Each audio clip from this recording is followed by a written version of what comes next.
Champions are not born. They're forged. This is about turning the ordinary into undisputed. Available now. Ade Oladipo, brought to you by Undisputed. Morning peeps, good morning everyone. How's everyone doing? Hopefully you guys are all doing well. Don't forget, if you're new to the channel, like, share, subscribe. All right, very quickly, I did say on yesterday's video that I am giving this away. And the way in which you could win it was by saying the word undisputed in the comment section. The very first person, very fast as well, to say it was Ollie06C. Ollie, I have responded to you. If you could please send me an email with your postal address and we can get this sent out to you straight away. And finally, the newsletter. You guys seem to be really enjoying the newsletter, which is good. Phil, who works on it for me, I think does such a good job of making it as fun and as interactive and put so much information into it. If you haven't signed up to the newsletter, please do. The link is in the description. All right, let's talk some boxing, or more specifically, let's talk Oleksandr Usyk. I haven't actually watched Jesse Bam Rodriguez. I've not watched Manny Pacquiao. I need to, because some people were saying it was a robbery. I've not watched Fundora. All I've watched is reruns or highlights of Oleksandr Usyk versus Daniel Dubois, and I'm still mesmerized. You know, like in the heat of the moment, you get overly excited. And I probably did on yesterday's video. But watching it back, I'm still like, this guy is outworldly. Like, he's so special. He's most definitely a top 10 heavyweight of all time. Like, most definitely. If you don't believe that, then argue with yourselves. He is that good. He could compete in any era. He could compete with any heavyweight. Any heavyweight. That's how good he is. Very quickly, I do want to say this before we talk what next, who next for Oleksandr Usyk. Lawrence Okolie is getting a lot of stick. And I'm not here to defend him because I am going to critique him a little bit. And I would do this to him. I would say this to him because he's a good friend of mine. But I also want to give him some plaudits as well. The critique is Lawrence Okolie should be lighter. Like, Lawrence Okolie should be 245 pounds, I believe. That's what I think. Again, he's got a great team around him that probably says, look, dude, you're going to be a force at 260. I just look at him and think, 245, 240 would be really good for you, but that's just my opinion. The positive stuff, though, well, I guess semi-positive, is that he tore his bicep in, I think, the first or second round, and this guy was continuing or trying to throw with a torn bicep. You know how crazy that is? Like, I've torn my bicep in the gym, and it ain't good. It ain't good. Like, I immediately left, went home, lied down, took as many paracetamols as possible, and the pain was excruciating. So I can't even imagine trying to fight with a torn bicep. So look, I know he's getting some stick for the performance, but guys, he carried on with a torn bicep. I think Solomon Dakers tore his bicep as well. So we had a torn bicep problem on Saturday night. Anyway, enough of that. Let's talk Oleksandr Usyk. Let's talk about the great man and what next. Now, I think the obvious name, I've got a list of names here, by the way. I think the obvious name, and he got in the ring after, is Joseph Parker, right? I mean, everyone's screaming Joseph Parker, and rightly so. Joseph Parker deserves it. He's been on the run, which is wins over Zhili Zhang, wins over Deontay Wilder, and a win over Martin Okolie. That's solid. And he should have fought Daniel Dubois, right? That's the fight we really wanted to see. So he deserves the opportunity. He does. My issue with Joseph Parker, and I can group Cabial into this as well, is what are you going to do? Are you going to sit out for 8 months until Oleksandr Usyk comes back?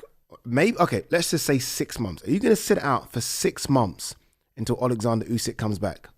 Is that what you're going to do? Because that means if you do that, I mean, you're basically out the ring for nearly 10 months, a year nearly. I mean, are you guys it's too long. Do you know what I mean? It's too long. You need to fight. Both of these guys need to fight. Both of these guys, I think, are performing at their best because they're active. It's a bit like Daniel Dubois. I mean, Daniel Dubois, because he didn't have that fight against Joseph Parker, he sat out for nearly 11 months. He fought AJ in September? So 10 months. It's too long. You need to stay busy. So as much as I do think the fight to do is Joseph Parker willing to sit it out until Oleksandr Usyk decides to return? And we are now July. Oleksandr Usyk's not returning until August, September, October, November, December. I would say January at the earliest. It's a long time. It's a long time. So I guess decisions have to be made. And as for, I think Frank said it in the ring, like Joseph Parker is mandatory. Oleksandr Usyk can just vacate. This isn't Oleksandr Usyk not necessarily caring about the belts anymore. He's done it. He's done Undisputed twice, 3 times, but twice in the heavyweight division. So I don't think he's going to be thinking, oh, they're going to strip me of a belt. Okay, let me fight my mandatory. Him and his team are going to decide what is the best fight for him next.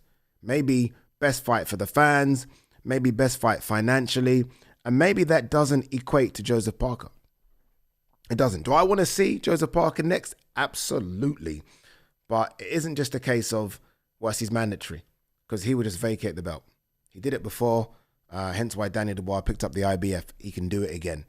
So that's Joseph Parker. Kabial falls under the same bracket, right? So Kabial and Parker, if we're being honest, Kabial should have fought Parker.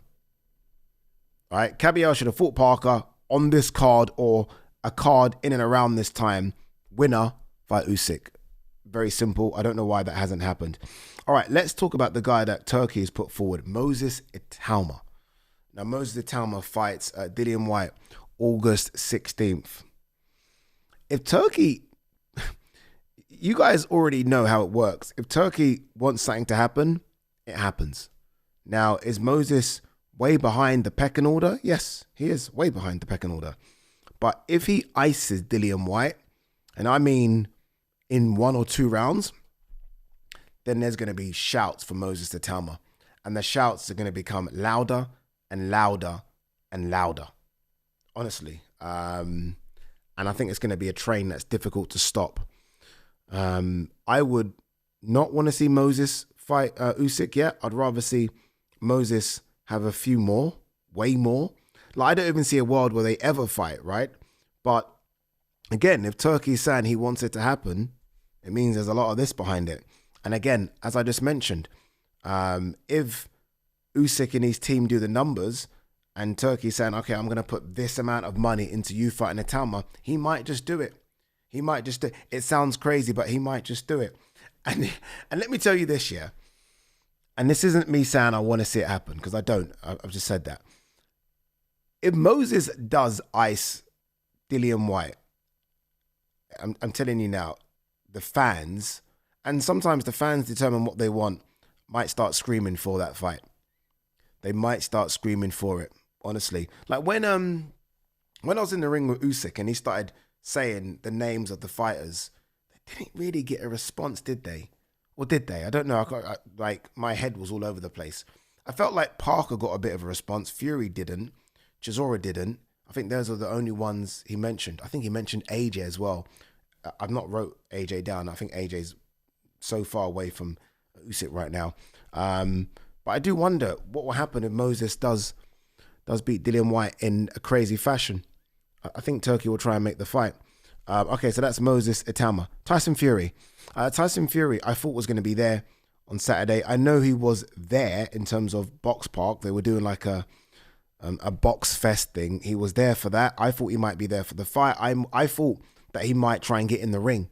Honestly, I was expecting it. I was expecting to do something and Fury jump over, but he wasn't there. Fury did a little video, didn't he, saying he wants to fight. You've lost twice back to back. It's going to be difficult. It's going to be difficult. Again, if it makes money, it makes sense. Usyk might say, you know what, let's do it. I beat you twice. I can beat you again. Not for me. I've seen it twice. You know, it's a bit like AJ Usyk. I've seen it twice. I don't need to see it again. So for me, no. Opetaya. Now, Opetaya shouldn't sound as crazy as some people think it is. I think most people regard Opetaya as the best cruiserweight in the world. He's just jumping up 1 weight class. Like, normally that ain't what happens. Like, you think about this in any other weight division, if a guy is number 1 in that weight division and wants to go up, I mean, we welcome it, right? With open arms. Like, okay, well, once I can go up. Zerdo, who I wanted to see Opetaya fight, has just announced that he's having surgery. So what is Opetaya doing? He's literally doing nothing. Opetaya needs to get his ass to heavyweight. I've said this already. Opetaya is 30. Actually, let me just double check that. I think he's 30. I hope he's younger. I think he might be 30. He's 30. I'm sorry. Get your ass to heavyweight. Like, for me, there's I've got a massive intrigue in seeing Opetaya versus Usyk just because of the movement. Not because Opetaya necessarily deserves it, but there's something about Opetaya's style, that southpaw bouncing, very reminiscent to Usyk at cruiserweight, where I think, oh, could Opetaya do something? Usyk's a favourite, obviously, but I'm intrigued by it. I'm actually more intrigued by the guys that don't deserve it than the guys that maybe do. Like, I'm more intrigued by Itauma and Opetaya versus Usyk than any of the heavyweights. I'm so serious. I don't know why that is. There's something about them that intrigues me against Usyk. Like, if Moses obliterates Dillian Whyte, then I might start screaming for Moses to have a go as well. But in order, it should be Parker, Caballero, and then the rest. The rest being Parker, Okolie, Fury, Zhang maybe. Everyone's forgot about Zhili Zhang, by the way. Zhili Zhang's chasing a fight, and he can't seem to get one at the moment. And I kind of understand why. But yeah, so that's the order for me. Parker first, then Caballero, and then the rest. And I think top of the rest tree, because of Turkey's statement, is Moses Itauma. But we'll see. We'll see what happens. Anyway, guys, girls, that's it. Actually, you know what? Yeah. You know what the other option is? The other option is retirement. But that's probably the smartest option. If we're being brutally honest here. You know, none of these, this is going to sound really bad, none of these really, really excite me. I mean, I think they're all good fights. So if there's nothing like, oh my God, there, then why not just at 38, having done absolutely everything you can do, having made hopefully more money, and I don't think that's his chase, but more money than sense, why not just say, you guys deal with it. I'm done. Here are the belts. You guys deal with it. Maybe, right? Maybe. But knowing Usyk and seeing what he done on the weekend, there's still a bit left. The engine can still go through a few more gears. So we'll see. All right, guys, girls. Peace. Champions are not born. They're forged. This is about turning the ordinary into undisputed. Available now. Ade Gman, brought to you by Undisputed.